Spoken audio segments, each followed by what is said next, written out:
Hello guys, welcome back to my channel. আমি Shiny আবার হাজির হয়ে গেছি আপনাদের সাথে আড্ডা দিতে through my channel it is crazy confusion. আজকে আমার বাবার বার্থডে। বাবার শরীর খুব খারাপ থাকার কারণে সেই অর্থে স্পেশাল ভাবে কোনো কিছু অ্যারেঞ্জ করা যায়নি। বাবা চাইছিলও না যে কিছু করা হোক, কিন্তু আমি ভাবলাম যে নিজের মতো করে একটু যদি বাবাকে সারপ্রাইজ দেওয়া যায়। তাই বাবা 28 বছর কেরিয়ার লাইফে যাদের সাথে সুখ দুঃখ সবকিছু শেয়ার করে নিয়েছিল, সেই সব মানুষজনকে আমি সারপ্রাইজলি ডেকে পাঠিয়েছিলাম বাবার আজকের দিনটা একটু স্পেশাল ফিল করানোর জন্য। সত্যি একটা খুব সুন্দর সন্ধ্যা কাটালাম সবাইকে নিয়ে।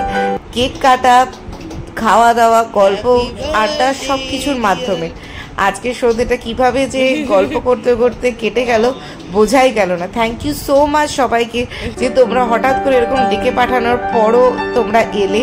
আর আমি খুব ছোট্টভাবে অ্যারেঞ্জ করেছিলাম তাড়াহুড়োর মধ্যে, সো জানি না কীরকম করতে পেরেছি, বাট সবাইকে নিয়ে আজকের দিনটা খুব ভালো কাটলো। থ্যাংক ইউ সো মাচ সবাইকে, শুধু আজকের দিনটাই না, সারা জীবন আমাদের পাশে থাকার জন্য। আজকের মতো ভিডিও এখানেই শেষ করছি। সবাই খুব ভালো থাকবেন। শুভরাত্রি।